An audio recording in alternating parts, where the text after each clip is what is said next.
வாழ்க வளமுடன். இன்னைக்கு இன்ஜினியர் இன்வெஸ்டர் தமிழ் சேனல்ல ஸ்டாக் வியூ என்ன பார்க்க போறோம்னா, Indian renewable energy development agency limited. அதாவது ஐஆர்இடிஏ அப்படின்னு சொல்லுவாங்க. ஐஆர்இடிஏ. ஸோ இது ரீசெண்டா தான் இது பப்ளிக் இது இது வந்தது. ஐபிஓ வந்துச்சு. ரீசெண்டானாக்கா almost more then a year ஆக்சுவலா. எனக்கு ஞாபகம் இருக்கு இது ஐபிஓ வந்தது. நான் சப்ஸ்கிரைப் பண்ணல. பட் நல்ல பர்ஃபார்மன்ஸ் கொடுத்தது. சப்ஸ்கிரைப் பண்ணவங்களுக்குலாம் நல்ல பெனிஃபிட்ஸ், ப்ராஃபிட்ஸ் கொடுத்தது இது ஆக்சுவலா. இது என்னன்னாக்கா public sector company.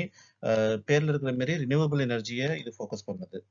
So government company, அதனால எதை பற்றியும் கவலை இல்லை, டிஃபால்ட் ஆகாது. ஸோ இன்னைக்கு டிஸ்கஸ் பண்ணலாம்னு எடுத்துகிட்டு வந்திருக்கேன். டேஸ் ஹை பார்த்தீங்கன்னாக்கா 117ல் இருக்கு, லோ வந்து 114ல் இருக்கு. 52 வீக் ஹை 186ல் இருக்கு. 52 வீக் லோ 112ல் இருக்கு. ஆல் டைம் ஹை பார்த்தீங்கன்னா 310ல் இருக்கு.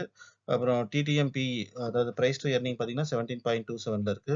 பிரைஸ் டு புக் பார்த்தீங்கன்னா 2.4ல் இருக்கு. செக்டார் பி பார்த்தீங்கன்னா 9.6ல் இருக்கு. ஸோ செக்டார் பியோட கம்பேர் பண்ணும்போது இது கொஞ்சம் அதிகம் தான். இது ஆக்சுவலாக நான் பேங்கிங் ஃபினான்ஷியல் இன்ஸ்டிடியூட்டோடையும் கொஞ்சம் மேட்ச் ஆகும். அப்புறம் இன்ஃப்ராஸ்ட்ரக்சர் இதோடையும் கொஞ்சம் மேட்ச் ஆகும். அதனால நம்ம என்ன பண்ணணும்னா combination of price to book, price to earnings இது ரெண்டையுமே வச்சு பார்க்கணும். வச்சு பார்க்கும்போது எனக்கு என்னமோ இது ஓரளவுக்கு ஓகே அப்படின்றது தோணுது. 17 பின்றது கம்பேர் டு செக்டார் பியை விட கொஞ்சம் அதிகம் தான்.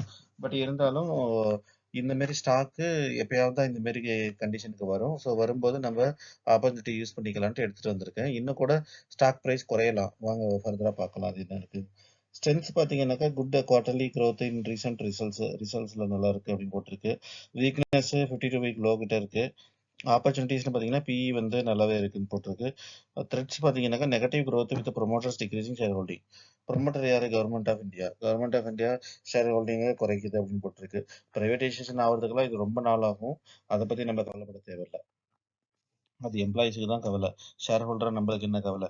இன்னும் ப்ரைவேடைசேஷன் ஆனாக்கா ப்ராஃபிட் நிறைய ஏறும். எல்லாம் வேலை செய்வாங்க ஒழுங்கா. மேனேஜ்மெண்ட் நீட்டாக இருக்கும். சரி. இப்போ பிரைஸ் சார்ட் பார்க்கலாம். பிரைஸ் சார்ட் பார்த்தீங்கன்னாக்கா இப்போ 115ன்றது ஆல்மோஸ்ட் 2024ல இருந்த ப்ரைஸ். 2024 பிப்ரவரி மார்ச் அந்த ரேஞ்சில் இருந்த ப்ரைஸுக்கு இப்போ வந்திருக்கு. இன்னும் கூட குறையிறதுக்கு வாய்ப்புகள் இருக்கு. பட் நம்ம வெயிட் பண்ணாமல் 1 2 கன்சிடர் பண்ணிக்க வேண்டியதான். அனலிஸ்ட் ரேட்டிங் பார்த்தீங்கன்னா ஒரே ஒரு அனலிஸ்ட் தான் ஹோல்டு மட்டும் தான் போட்டிருக்காங்க. அனலிஸ்ட் அவ்வளோவா இந்த பக்கம் போகலை. ப்ரைஸ் பர்ஃபார்மன்ஸ் பார்த்தீங்கன்னாலும் எல்லாமே நெகட்டிவ்ல தான் இருக்கு.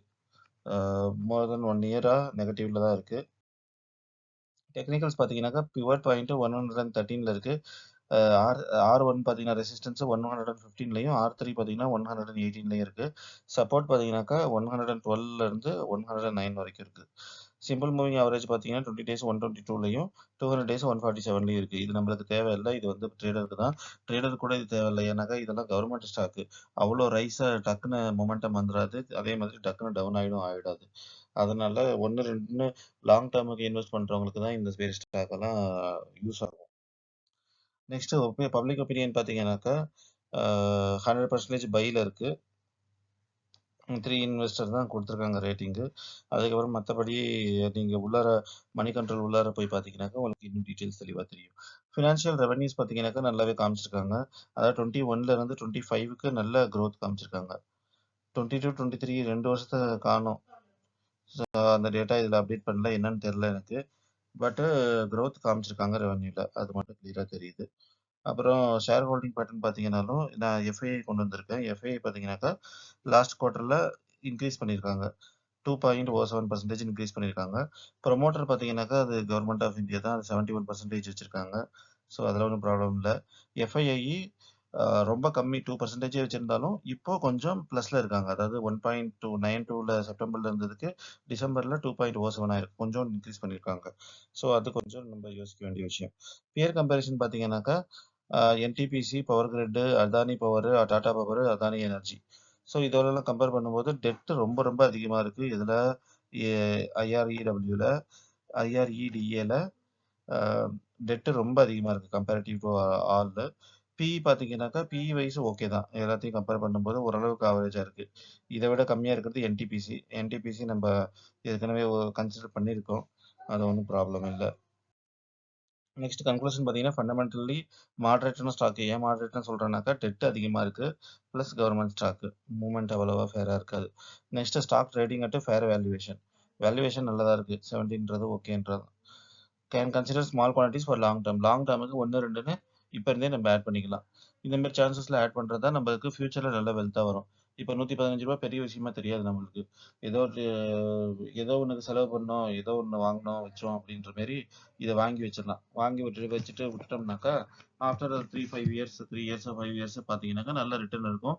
நல்ல முன்னோடியா இருக்கும். ஏன்னா ரினியூவபிள் எனர்ஜி இப்போ நல்லா டெவலப் ஆயிட்டு இருக்கு. இந்த சோலார் பேனல், விண்ட் எனர்ஜி இது எல்லாமே இம்ப்ரூவ் ஆயிட்டு இருக்கு. ஸோ இப்போ ஈரானு பிளஸ் யுஎஸ், இஸ்ரேலு இந்த கான்ஃப்ளிக்டால ஆயில் கூட நெறைய ப்ராப்ளம் ஆயிட்டு இருக்கு. க்ரூட் ஆயில் வர்றதெல்லாம் என்னமோ ஸ்டாப் ஆயிடுச்சு. கேஸ் சிலிண்டர் கூட ப்ராப்ளம் ஆயிடுச்சு. இந்தியால கேஸ் சிலிண்டருக்கு தட்டுப்பாடு நிலவுது அப்படின்னு சொல்லி பெங்களூர்லலாம் 2, 3 ஷாப்ஸ் எல்லாம் க்ளோஸ் பண்ணியிருக்காங்க. ஏன்னா கமர்ஷியல் கேஸ் கிடைக்கல. ஹோட்டல்ஸ்ல மெயினா கேஸ் தானே யூஸ் பண்றாங்க இங்கேயும். ஸோ அதனால 1, 2 கடைகள் கூட க்ளோஸ் பண்ணதா நியூஸ்ல பார்த்தேன்.